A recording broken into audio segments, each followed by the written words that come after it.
Sent to Mom. If anyone asks, tell them the sock incident was consensual. Also, file a dignity claim for date number 6. He brought his aquarium to dinner. Oh no!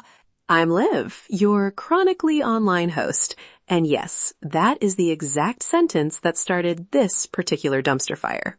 Picture it. 3 a.m., apartment humming, phone glow like a little alarm clock in a cave, blanket up to my chin. I was deep in the roast pit with the lights off and sarcasm on.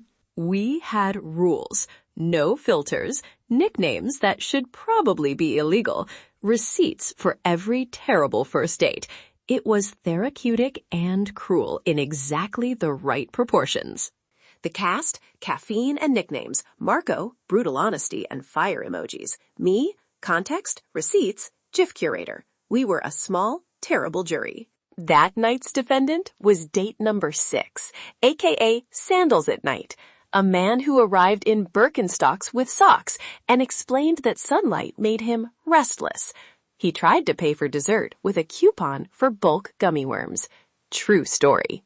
I typed a line worthy of our group chat and in a sleepy one-thumb maneuver, sent it to the family thread instead. Wrong group, wrong audience, wrong life choices. My stomach did that cartoon flip. The phone buzzed. The screen said, "Read by Mom." There is a particular hush in your apartment when a parent reads your receipts at 3 a.m.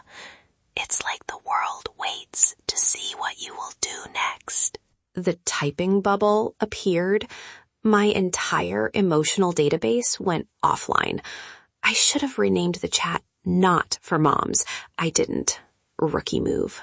Her first reply was efficient. Who is this about? 2 words. Parental efficiency. Also the beginning of my full body cringe.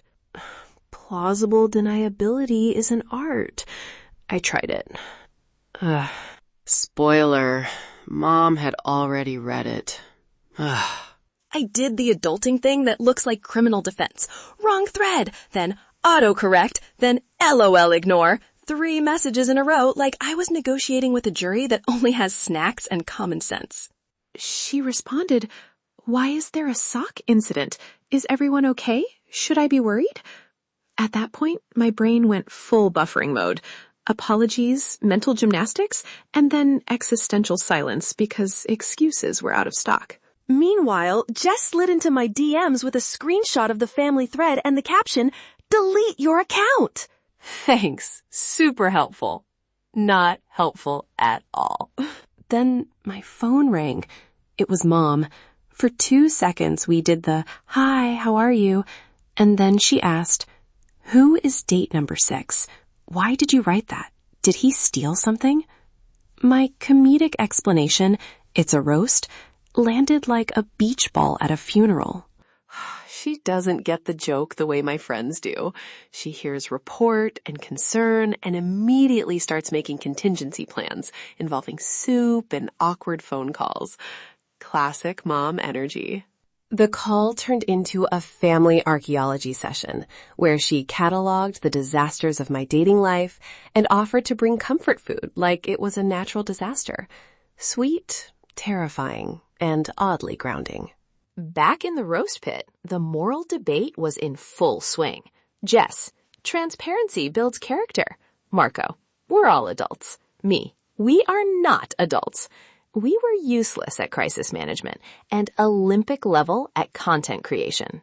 Here's a hot take. Private roasts are dangerous. Tone collapses in text.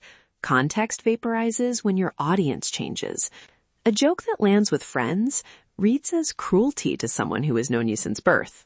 Rule of thumb, if it would require a glossary, a backstory, and a nap to understand, do not send it. Keep it in your head, or at least rename the chat, "Absolutely Not for Moms." If you ever send the wrong message, here are 3 moves that help and 1 that absolutely doesn't. 1. Own it fast. 2. Apologize sincerely to the person hurt. 3. Follow up with a call or in-person chat. What doesn't work? Frantic deletion. Screenshots are forever. I called Mom back later and said, "I'm sorry if that sounded hurtful. I was being mean about someone who annoyed me, but I didn't mean to drag you into it." She paused and said, "Just be careful." That was it. Not a full-on sermon, just a mom telling me to be careful and hinting she might share the sock incident at Thanksgiving. Subtlety is not her strong suit. We made a post-mortem list. Never send identifiable insults, medical stuff, private DM screenshots, or anything that would make your mom buy a ticket to confront someone. Also, do not name someone date number 6 in a chat called the roast pit if your phone auto-organizes contacts. My final takeaway: own your messes, laugh at yourself when possible, and apologize when necessary. Being messy makes better stories than the perfectly curated version of life. I am the villain of this chapter, and I accept my role. If you have a wrong recipient disaster, I want to hear it. Leave a review and tell me the worst thing you accidentally sent to the wrong person. Extra points if a parent was involved. Make me feel better about my life choices by comparison. If today's episode made you laugh or feel slightly better about your own life choices, then my job here is officially done. Love, live. Stay chaotic. Love, live.